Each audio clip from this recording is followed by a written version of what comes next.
Selamat sore para netizen dimanapun kita berada. Salam inspirasi bagi kita semua ya. Agak aneh memang si Arya Sinulinga ini begitu kan ya. Padahal ini exco PSSI begitu di situ begitu. Malah ikut-ikutan ya komentari terkait dengan IKN begitu. Ada apa mereka begitu? Sangat-sangat disayangkan begitu. Bukan ranahnya ya, malah berkomentar terkait dengan IKN. Bahkan ini saya sebutkan ya. Peringatan ya Anies ya, peringatkan Anies soal IKN. Jubir BUMN Arya Sinulinga, ekspor batu bara Kalimantan 100 triliun loh katanya begitu ya. Itu pada hakikatnya 100 triliun itu bagaimana dengan biji nikel yang saat ini yang dikuasai oleh Cina begitu kan. Yang batu bara yang dikuasai oleh mereka begitu kan ya. Jadi artinya apa? Artinya apakah pola-pola Arya Sinulinga ini akan terjebak di situ begitu kan ya? Atau jangan-jangan ini punya dampak begitu. Kalau hutan-hutan di sana banyak yang ditebang, bagaimana menghasilkan batu bara yang baik di situ begitu kan? Kan seharusnya kan begitu. Jadi Arya Sinulinga kok bisa mengomentari terkait dengan IKN begitu kan ya? Padahal ranahnya IKN sudah ada sendiri mereka begitu kan? Kok tiba-tiba ngurusin bola lah, ngurusin IKN lah, ngurusin Anies Baswedan lah. Ini kan aneh mereka begitu kan? Inilah akibatnya kalau ada orang yang kemudian ya katanya sih berada di pemerintahan ya, tapi tahu-taunya kelakuannya seperti ini, digaji oleh rakyat malah ikut-ikutan yang bukan tupoksinya mereka begitu kan. Jadi saya kira terlalu gimana begitu kan, terlalu ikut campur sana sini, bahkan ya bisa saja menyalahkan Anies Baswedan begitu kan. Masa ya peringatkan Anies Baswedan, semua capres-cawapres punya hitung-hitungan sendiri, punya punya oret-oretan sendiri begitu. Jangan-jangan ya usaha-usaha mereka terjebak mereka begitu kan. Kalau Anies Baswedan terjadi, ini punya dampak luar biasa kepada pengusaha-pengusaha yang kemudian ya, yang sekarang ini bagaimana begitu kan. Ya walaupun jadi jubir BUMN di situ begitu kan ya, mengurusi bola juga di situ, tapi pada kenyataannya bukan seperti itu caranya begitu kan. Dalam artian semua orang kan punya alasan masing-masing di situ begitu. Tapi ya peringatkan Anies kan saya kira gimana logika mereka begitu kan ya. Agak aneh memang sekarang ini begitu kan ya. Banyak yang masih nempel-nempel kepada di ketiak penguasa di situ begitu. Ini ya kalau Kalimantan jadi ibu kota otomatis akan banyak hutan-hutan yang makin berkurang. Dan secara tidak langsung juga akan mengurangi produksi batu baranya. Itu sendiri ya. Seharusnya diingatkan itu Pak Jokowi bukan malah Pak Anies ya. Gimana sih cara berpikir ini orang ya, katanya begitu. Jadi benar juga begitu, menghasilkan batu bara yang baik ya. Itu kan seharusnya kan yang punya dampak positif itu kan hutan juga begitu kan. Arya Sinulinga sok-sokan menanggapi visi misi Pak Anies ya. Lu belum kelasnya Arya, lawan ya Bang Gesa aja lu nganggok katanya ya. Urus aja tuh ya rumput jis yang kalaupun rusak sehingga jadi banjir ya. Setelah gagal urus rumput jis ya, sekarang sudah mulai peringatin Anies terkait dengan IKN. Ini kan gimana, lucu kan di situ begitu kan. Jadi agak menurut saya pribadi agak gimana sih orang ini begitu kan ya. Pada kenyataannya ya walaupun dari jubir BUMN tidak seharusnya hal-hal seperti itu dilakukan begitu. Urus saja di situ ya. Makanya jangan rangkap jabatan sana sini begitu kan ya, biar tidak pusing di situ begitu. Loh, hubungan apa ekspor batu bara sama IKN? Malah lebih baik duit membangun kota-kota di Kalimantan ya, setara dengan Jakarta. Membangun IKN tapi kota-kota di Kalimantan malah berterpinggirkan. Keadilan di mana-mana, begitu kan ya? Kok ya dipelihara sedikit lah ke orang-orang seperti ini. Ya, gimana? Tidak punya narasi dan gagasan masa depan ya, hanya bisa kritik sana sini. Biasanya marah-marah ya. Lalu kemudian biasanya lapor sana sini begitu kan. Akibat gagasan dari Arya Sinulinga karena ketidakmampuan mereka bernarasi dan yang punya gagasan, maka dia ya salah satu-satunya kalau ada yang mengkritik dilaporkan ya.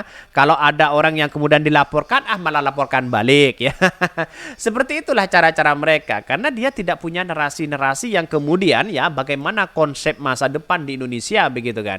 Justru ya gagasan-gagasan Anies Baswedan lebih baik daripada pemikiran-pemikiran si Arya Sinulinga. Lihat saja di belakangnya ini begitu kan ya, si perempuan ini begitu. Lihat saja melihat Arya Sinulinga agak-agak gimana begitu kan. Ini peringatan ya, peringatkan Anies soal IKN. Jubir BUMN Arya Sinulinga ekspor ya batu bara Kalimantan 100 triliun loh begitu ya. Juru bicara BUMN Arya Sinulinga mengingatkan calon presiden Anies Baswedan soal kontribusi Pulau Kalimantan untuk Indonesia. Ekspor batubara di Kalimantan Timur mencapai 100 triliun ya, itu baru dari Kalimantan Timur, belum di Kalimantan secara keseluruhan. Lah, batubara siapa yang menguasai begitu kan? Apakah rakyat Indonesia punya dampaknya di situ begitu kan? Apakah ini hanya segelintir orang di situ begitu ya? Kita lihat saja.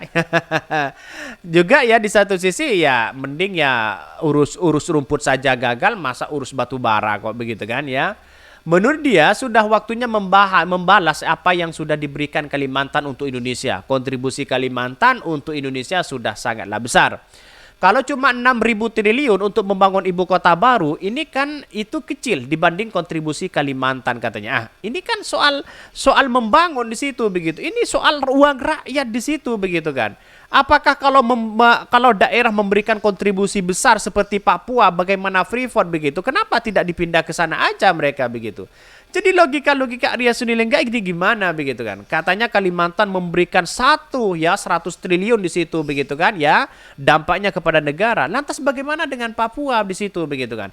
Ada Freeport, ada tambang emas dan sebagainya begitu. Ini memberikan kontribusi lebih kepada bangsa kita sejak tahun berapa? Tapi kenapa IKN tidak letakkan situ begitu kan? Kalau ini pemerataan secara nasional, pemerataan secara industrialisasi begitu kan ya, maka industrialisasi sebenarnya berada di Papua. IKN berada di Papua. Kenapa kok berada di Kalimantan? Kan pertanyaannya kan seperti itu begitu kan ya. Jadi ini agak aneh memang begitu. Kalau kita bandingkan dengan yang lain ya tidak nyampe lah narasi Arya Sinulinga ini begitu kan. Dalam narasinya, Anies menyebutkan anggaran untuk IKN ya jika dipakai untuk membangun puskesmas, maka seluruh kelurahan yang belum ada puskesmas akan ada. Jika pakai untuk kesejahteraan polisi atau tentara, maka akan meningkat. Menurut Arya sudah waktunya ya bandul pembangunan dipindah ke Kalimantan. Sebab ya sumber daya alam yang dikeruk dari Kalimantan sudah memberikan kontribusi besar untuk Indonesia. Yang sudah katakan sejak awal, bagaimana dengan Papua begitu? Kenapa kok tidak dipindah ke Papua aja IKN begitu kan ya? Kan dia memberikan kontribusi besar juga kepada negara begitu kan. Kata dia saat ini membangun ya terpusat di Jawa sehingga banyak fenomena anak-anak muda ya terbaik di luar Jawa justru merantau ke Jawa. Akibatnya kalau dikasih pembangunan orang-orang terbaik pergi ke Jawa katanya begitu. Jadi dia tidak mengerti tentang konsep bagaimana sebagai seorang leaders di situ begitu kan ya. Kalau kalau hanya ingin pemerataan ya di situ, kenapa industrialisasi tidak dibangun? Ya pabrik-pabrik yang ada yang kemudian bekerja sama dengan Cina, bekerja sama dengan lembaga-lembaga yang kemudian punya peran penting di situ. Kenapa tidak diletakkan di Kalimantan aja mereka begitu? Ya perusahaan-perusahaan besar, ya katanya SMK, kenapa tidak diletakkan di situ begitu kan? Ya di Kalimantan. Jadi kan industrialisasi kan tetap ada di situ begitu kan. Percuma ada IKN di situ kalau tidak ada investor membangun membangun industrialisasi di situ begitu kan. Kan percuma juga mereka begitu. Jadi kalau ada pabrik di situ diletakkan situ begitu kan, maka kemudian banyak orang-orang akan melihat di situ. Percuma ada IKN tetapi tidak di sekitar mereka, masyarakat tidak bisa mau melamar kepada IKN. Mau melamar kepada apa coba bayangkan. Toh pada karyawan-karyawan IKN yang ada yang sekarang yang dari Jakarta kok begitu kan ya, banyak yang ASN, P3K dan sebagainya. Jadi artinya apa? Kalau industrialisasi ya itu paling baik di situ begitu. Pabrik pindah ke sana begitu, semuanya pindah ke sana. Maka akibatnya orang-orang di sana punya pekerjaan yang baik. Kan begitu seharusnya begitu. Ya, tapi inilah atas nama rasa kepentingan di situ. Saya kira hal-hal seperti itu banyak yang politis begitu kan ya. Jangan-jangan ya orang-orang yang punya tanah di sekitar IKN ya sok-sokan bilang bela IKN begitu. Oke, mungkin itu yang kami sampaikan. Tonton terus channel Hodari Podcast Rakyat ini, kan ada berita-berita menarik dan viral setiap harinya. Salam para netizen, salam inspirasi bagi kita semua. Jangan lupa di subscribe di YouTube Hodari Podcast Rakyat ini.